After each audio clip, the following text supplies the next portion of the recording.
రావు stocks కార్యక్రమానికి స్వాగతం. నేను రవిశంకర్ వెళ్ళ అనలిస్ట్ ఎంజీ రావు గారు మనతో జాయిన్ అయ్యారు. నమస్తే ఎంజీ రావు గారు. ప్రతిరోజు మనం న్యూస్ పేపర్ తీసామంటే ఒక టీవీ ఛానల్ పెట్టామంటే ఖచ్చితంగా మనం ముందుగా అబ్జర్వ్ చేసే ఒక వార్త భర్తల్ని చంపేస్తున్న భార్యలు. రీసెంట్గా మనం చూసాం అనంతపురంలో అనిత అనే భార్య భర్తను చంపేసింది. అలాగే గద్వాల్లో తేజేశ్వర్ హత్య సంచలనం సృష్టించింది. అసలు ఎంజీ రావు గారు, ఈ దేశానికి ఏమైంది? సీతారాములు నడయాడిన జన్మించిన ఈ నేల మీద ఏంటి పరిస్థితి అంటే ఏం చెప్తారు? మీకు రామాయణం గురించి బాగా చదువుకున్నారు, మహాభారతం గురించి చదువుకున్నారు, భారత సంస్కృతి గురించి బాగా తెలుసు. మీ విశ్లేషణ ఏంటి దీని మీద? ఎందుకు భర్తల్ని భార్యలు ఇంత దారుణంగా ప్లాన్ చేసి మర్డర్ చేస్తూ ఉన్నారు? రాజా రఘువంశీ, సోనం రఘువంశీ మేఘాలయలో జరిగిన ఈ భర్త మరణం తర్వాత, మర్డర్ కేసు తర్వాత అనంతపూరు, గద్వాలు, ప్రతిరోజు మీరు అన్నట్టు ప్రతి వార్తలో మనకి భార్యల చేతిలో భర్తల మరణం. 498A అనే కేసు దుర్వినియోగం, ఇవే మనకు కనపడతాయి. కానీ నేషనల్ క్రైమ్ రికార్డ్స్ బ్యూరో ప్రకారం ఎక్కువగా భార్యలే భర్తల దగ్గర చనిపోతారు. ఎవరైనా పురుషుడి చేతిలో స్త్రీ చనిపోతే మొత్తం పురుషుల్ని నిందించడంలే, కానీ భార్యల చేతిలో భర్త చనిపోయినప్పుడు మాత్రం మొత్తం స్త్రీ జాతినే నిందిస్తున్నారు. ఇక్కడ ఆ విషయాన్ని పక్కన పెడితే ముందు ఏంటంటే, భార్యలు భర్తల చేతిలో చనిపోయినా, భర్తల చేతిలో భార్యలు చనిపోయినా ఈ దేశానికి చాలా, అది చెప్పకూడదు కానీ దేశంలో జరగవలసింది కాదు, అది భారతదేశంలో జరగవలసింది కాదు. అది ముఖ్యంగా సీతారాములు పుట్టిన నేల మీద జరగకూడదు. ముఖ్యంగా చెప్పాలంటే వాల్మీకి రామాయణం పుట్టిన ఈ భర్త భూమి మీద ఈ భార్యాభర్తల బంధాలు ఇలా ఉండకూడదండి. మీకు ఒక చిన్న కథ చెప్తాను. రామాయణంలో సీత రావణుడు చెరలో ఉంటుంది. 10 నెలల పాటు కిడ్నాప్ చేస్తాడు. అశోకవనంలో 10 నెలలు పెడతాడు. 10 నెలలు పెట్టి సీతని ఏమంటాడో తెలుసా? రావణుడు ప్రపంచంలో శక్తివంతుడు. అక్కడ అమెజాన్ అధినేత బెజోస్ మ్యారేజ్ అయింది చూడండి, వెనీస్లో ఎలా జరిగిందో. అది కూడా 2వ మ్యారేజో 3వ మ్యారేజో, ప్రపంచంలోనే ఈ 21st సెంచరీ పెద్ద మ్యారేజ్ అంట. రావణుడు అంతకంటే శక్తివంతుడు. వాడు ఎంతమందిని పట్టుకుంటాడో తెలీదు. సీత అందగత్తి అనమాట.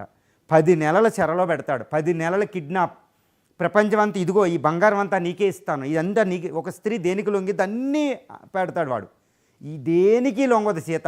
ఎందుకంటే రాముడి యందు అమితమైన భక్తి, భర్త యందు అమితమైన భక్తి. దాన్ని త్రిజట చెప్పిద్దండి. త్రిజట అంటే రావణుడు పెట్టిన ఈ బాడీగార్డ్స్లో ఒక స్త్రీ బాడీగార్డ్ ఉంటుంది అనమాట, రాక్షసిని. ఆవిడ పేరు త్రిజట. ఆ త్రిజట ఒక పదం అంటదనమాట. ఏమనంటే, రాముడు ఈ బ్రిడ్జి కట్టి, సేతువు కట్టి సీతని తీసుకెళ్ళడానికి వస్తే ఆ కాలంలోనంట అది ఎప్పుడూ జరగదంట. ఎందుకంటే రాముడు తండ్రే 3 పెళ్ళిళ్ళు చేసుకున్న కాలం అది. ఒక్కొక్కడు ఎంతమంది అయినా మ్యారేజ్ చేసుకోవచ్చు. కానీ రాముడు ఒక మాట అంటాడనమాట, సీతే సర్వస్వం. సీత చనిపోతే రాముడు చనిపోయినట్టే. అందుకని అంటాడు హాఫ్ డెడ్ అని. సీత చనిపోయిన తర్వాత రాముడు ఉండడమే లేదు. ఎందుకంటే అంత భక్తి ఉంటుందండి. త్రిజట అంటదనమాట. ఇదేంటి, ఒక స్త్రీని ఇంతగా లవ్ చేసే భర్తలు ఉంటారా? ఇంత సేతువు కట్టి, సముద్రానికి సేతువు కట్టి ప్రేమ భావం అంటే ఏంటో చూపిస్తున్నారు. ఈ బాబు ఇంత అని త్రిజట ఆశ్చర్యపోద్దండి. ఎందుకంటే ఈ మాట నేను ఒక త్రిజట రాక్షస అన్న మాటే కాదు. ఓకే, అనసూయ అంటది. అరుంధతి ఎవరంటే అనుష్క అరుంధతి అనుకుంటుంది ఈ కాలం.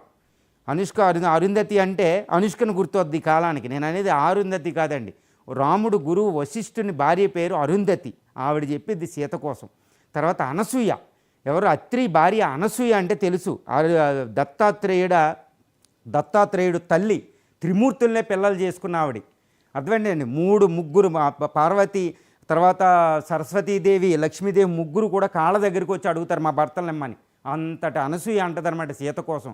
అరే, భర్త అడవికి వెళ్తుంటే భర్త వెనకాల కూడా వచ్చే కన్యలు కూడా ఉన్నారా అని. అమ్మ మేమెంతమ్మా నీ ముందమ్మా సీత, ప్రపంచం చెప్పుకుంటుందని. ఇది భార్య భర్తల బంధం.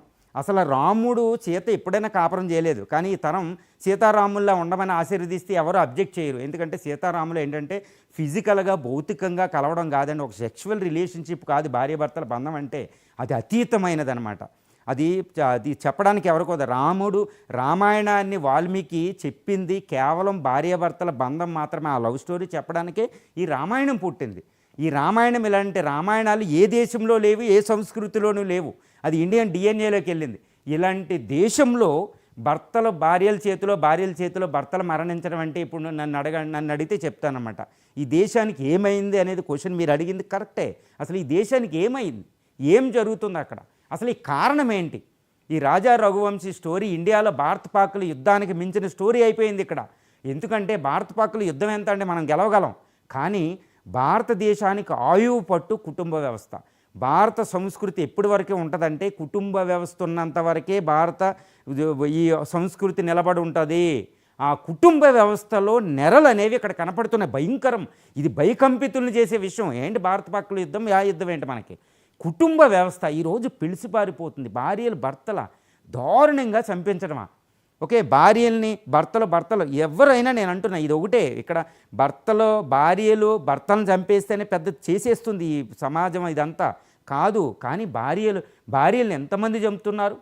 ప్రతి గంటకు ఒక్కొక్క మరణం జరుగుతుంది ఇక్కడ. నేషనల్ క్రైమ్ రికార్డ్స్ బ్యూరో ప్రకారం ఎంత దారుణాలు జరుగుతున్నాయండి. కానీ ఇక్కడ భార్యలు కాదు, ఇద్దరి మధ్యన ఎందుకు పోతున్నాయంటే ఇప్పుడు మనకి సెన్సార్షిప్ లేని సోషల్ మీడియా మొత్తం వచ్చేస్తుంది. ఫ్లో టెర్రర్ స్టోరీసు, భయానకమైన స్టోరీలు. మరి సినిమాలని దారుణంగా చూడండి. అమ్మని అనే రకం, ఆ సినిమాని బ్యాన్ చేయాలండి. భార్యాభర్తల మధ్యన దారుణమైన బంధాన్ని చూపిస్తున్నారు. ఒక అద్భుతమైన బంధం చూపించండి. పాతకాలంలో ఉన్న ఆ విలువ పోగొట్టకుండా మీ ఏ స్టోరీ అయినా తీసుకోండి. భర్తలను మోసం చేసుకోవడం ఇవన్నీ సినిమాలు చూసి నేర్చుకుంటుంది. సెన్సార్షిప్ లేని సోషల్ మీడియా నుంచి నేర్చుకుంటున్నాం. కానీ అవి అలా ఉన్నాయి. ఇప్పుడు దాన్ని మనం నిరోధించలేం. కానీ నేను దీని పరిష్కారానికి వస్తాను. ఏంటి పరిష్కారం, ఏ విధంగా పరిష్కారం చూపాలంటే మీ తల్లిదండ్రులు ఎవరైనా దీనికి పరిష్కారం ఒకటేనేనండి. పరిష్కారం ఎవరంటే తల్లి, తండ్రి, గురువు. ఏ పరిష్కారమైన ఈ సమాజంలో ఇంతటి గొప్ప సంస్కృతి గల, ఇంత గొప్ప మూలాలు గల ఈ భారత సంస్కృతిలో మూలం కుటుంబ వ్యవస్థ అద్భుతమండి. దీనికి కుటుంబ వ్యవస్థ పతనానికి మళ్ళీ పరిష్కారం కూడా కుటుంబ వ్యవస్థలోనే ఉంది. ఒక తల్లి ఒక బిడ్డని పెంచేటప్పుడు, ఒక పురుషుణ్ణి, ఒక కొడుకుని పెంచేటప్పుడు పక్కన స్త్రీకి గౌరవించడం తల్లే నేర్పాలండి. తల్లే పరిష్కారం. తల్లి ఉగ్గుపాలతో నేర్పాలి. ఈ సమాజంలో ఇప్పుడు ఉన్న పురుషులకి తల్లి ఉగ్గుపాలతో నేర్పవలసిన సమయం ఆసన్నమైంది.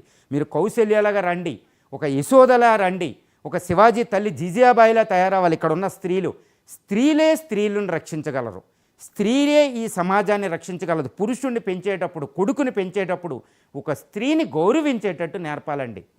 ఈ తల్లే దీనికి పరిష్కారం అండి. ఒక కౌశల్య, రాముడికి విలువలు చూడండి, రాముడు కైకేయి అడవికి పంపిన కైకేయిని కూడా కౌశల్య కంటే ఎక్కువ ఆదరిస్తాడు. అక్కడ మంతర కుటుంబాన్ని విడదీసి మరీ పంపిస్తుంది.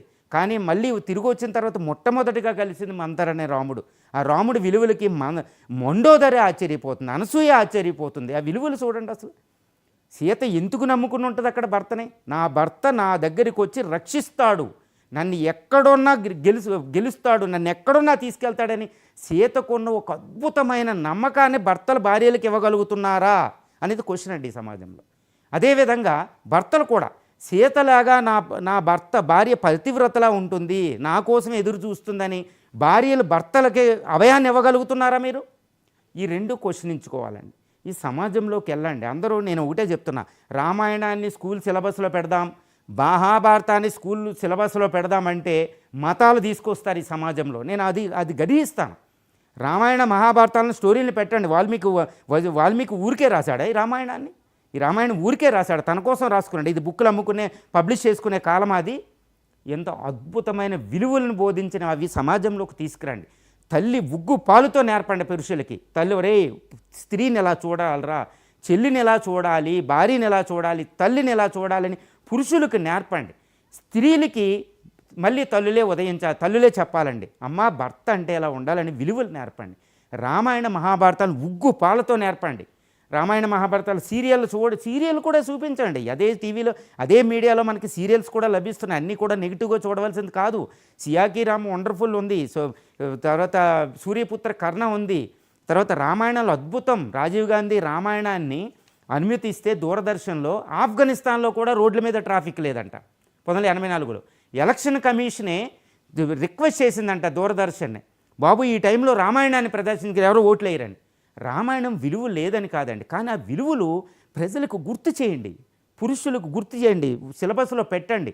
అది పరిష్కారం. మనం ఎంత సమస్య ఉందని ఎంతసేపు సమస్య చూపిస్తున్న మీడియాలు ఇవన్నీ, కానీ పరిష్కారం వైపు వెళ్ళండి. ఎంత సింపుల్ పరిష్కారం ఉంది. తల్లే పరిష్కారం అండి, తండ్రే పరిష్కారం, గురువే పరిష్కారం. రామాయణ మహాభారతాలను సిలబస్లో పెట్టండి, కనీసం కొన్ని స్టోరీలైనా పెట్టండి. ఎందుకంటే నేను అంటున్నానని కాదు, ఒక స్త్రీ రోడ్డు మీదకు వస్తే ఆ స్త్రీని స్కాన్ చేస్తున్నారు, ప్రతి విషయంలో స్కాన్ చేస్తున్నారు. ఆ స్త్రీ 1 కిలోమీటర్ నడిస్తే 100 మంది పురుషులు కళ్ళ దూసుకుని వెళ్ళాలి, దారుణమైన పరిస్థితి ఉంది. ఒక పురుషుడి పరిస్థితి అలాగే ఉంది, పెళ్ళి ఎందుకు చేసుకుంటున్నామని. స్త్రీ పరిస్థితి అంతే, ఎందుకు పెళ్లి చేసుకుంటున్నామని. ఎందుకంటే ఎప్పుడైతే భార్యాభర్తల బంధం అది శారీరక సంబంధానికి ఒకటే పరిమితం అనుకుంటారో అప్పుడు ఇలాంటి సమస్యలు వస్తాయండి, విడాకులు వస్తాయి. కానీ భార్యాభర్తల బంధం శారీరక బంధానికి మించిన బంధం ఉంది అనేది రామాయణం నుంచి మనం నేర్చుకుంటే, దీని నుంచి నేర్చుకుంటే, ఎక్కడి నుంచి ఈవెన్ క్రిస్టియానిటీలో కూడా 10 కమాండ్మెంట్స్, వండర్ఫుల్ కమాండ్మెంట్స్ ఉంటాయండి. ప్రతి మతంలో కూడా భార్యాభర్తలు ఇచ్చిన అద్భుతమైన బంధం ఉంటుంది. ఆ బంధాన్ని సమాజానికి గుర్తు చేసుకున్నప్పుడు మన భారతదేశానికి, మన భారత సంస్కృతికి మూలమైన కుటుంబ వ్యవస్థని పరిరక్షించుకోగలుగుతాం. ఈరోజు అందరూ బాధపడుతున్నారు, ఇదేంటి కుటుంబంలో ఈ నెరలేంటి, ఈ విడాకులేంటి. హీరోల్ని దేవుళ్ళుగా కొలుస్తున్న వాళ్ళే 100 పెళ్ళిళ్ళు చేసుకుంటున్నారు, అది హీరోయిజంగా చూపిస్తున్నారు, అది తప్పు. ఎక్కడ విలువల్ని బోధించండి, మీడియా కూడా విలువల్ని బోధించేలా ఉండాలి. అప్పుడు మనం సమాజంలో అద్భుతమైన విషయాన్ని మనం చూడగలుగుతామండి. రైట్ అండి. ఇక తెలంగాణ ఉద్యమం సమయంలో